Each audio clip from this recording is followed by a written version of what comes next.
Santapan Harian, Rabu, 23 Juni 2021.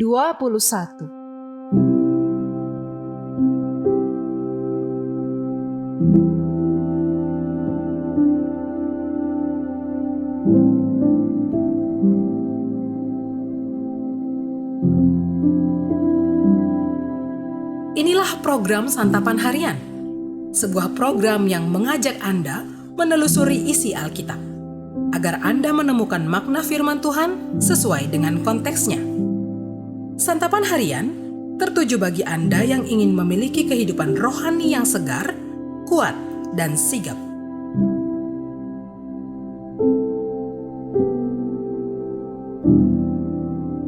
Hari ini kita akan membaca Yesaya 47 ayatnya yang pertama hingga ayatnya yang ke-15. Namun sebelumnya, mari kita berdoa. Di dalam cinta-Mu Bapa, kami berserah untuk menerima dan melakukan kehendak-Mu di dalam sabda-Mu. Di dalam Kristus Yesus, Sang Sabda, kami berserah. Amin. Yesaya 47 ayat 1-15. Turunlah dan duduklah di atas debu, hai anak dara putri Babel. Duduklah di tanah dengan tidak bertahta, hai putri Kasdim. Sebab engkau tidak akan disebutkan lagi manis dan genit. Ambillah batu kilangan dan gilinglah tepung, bukalah kerudungmu, angkatlah sarungmu, singkapkanlah paha, seberangilah sungai-sungai.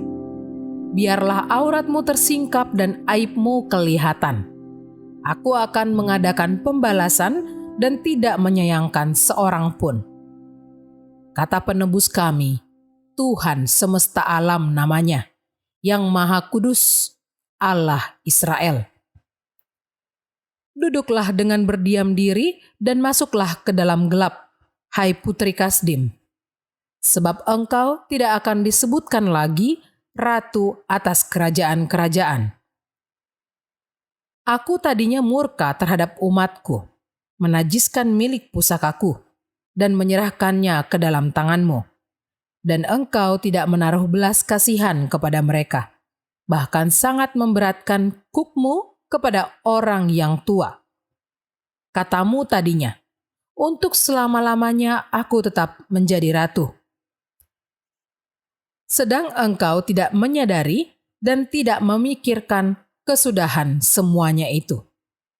Oleh sebab itu, dengarlah ini, hai orang yang hidup bermanja-manja, yang duduk-duduk dengan tenang, yang berkata dalam hatimu, tiada yang lain di sampingku, aku tidak akan jadi janda dan tidak akan menjadi punah.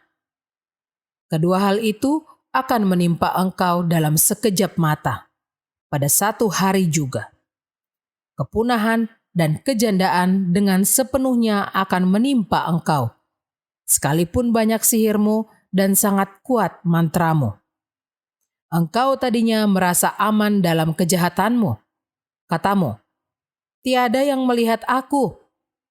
Kebijaksanaanmu dan pengetahuanmu itulah yang menyesatkan engkau, sehingga engkau berkata dalam hatimu, tiada yang lain di sampingku.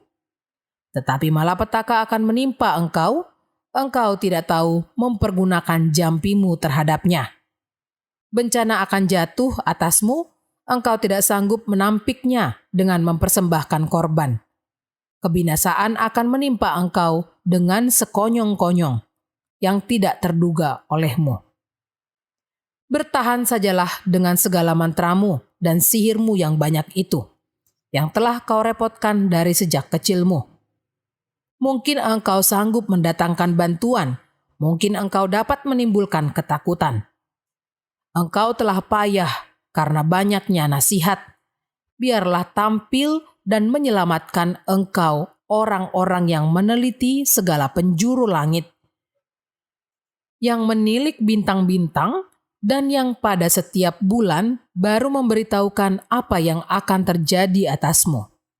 Sesungguhnya mereka sebagai jerami yang dibakar api, Mereka tidak dapat melepaskan nyawanya dari kuasa nyala api. Api itu bukan bara api untuk memanaskan diri, bukan api untuk berdiam. Demikianlah faedahnya bagimu dari tukang-tukang jampi itu, yang telah kau repotkan dari sejak kecilmu. Masing-masing mereka terhuyung-huyung ke segala jurusan. Tidak ada yang dapat menyelamatkan engkau.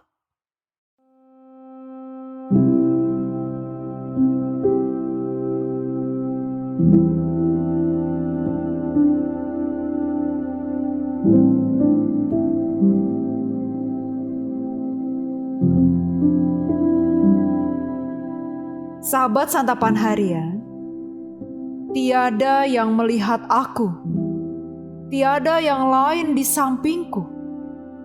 Demikian perkataan orang-orang yang menyombongkan diri, yang merasa bahwa semua yang mereka lakukan adalah karena kemampuan mereka sendiri. Padahal itu menyesatkan. Babel menyombongkan diri karena memiliki banyak pengetahuan dari orang-orang bijaksana yang menakjubkan, yang menguasai ilmu perbintangan. Mereka mengaku dapat mengucapkan mantra untuk menyerang musuh dan meramalkan nasib orang. Saatnya pun tiba. Allah mengakhiri kesombongan Babel. Mereka akan habis dibakar api seperti jerami dan tidak dapat menyelamatkan diri. Allah menentang kekuasaan dunia yang angkuh. Hukuman Allah pasti menimpa seluruh kebohongan dari orang-orang yang menganggap diri bijaksana.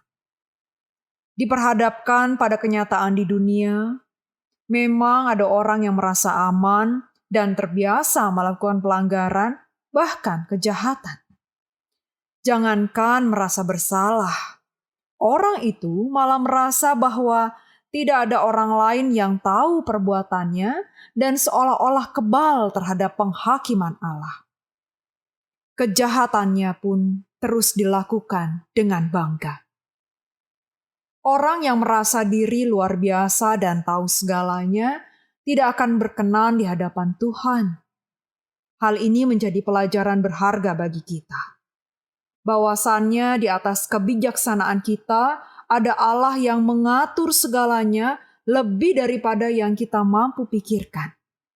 Segala sesuatu di dunia ini adalah milik Allah.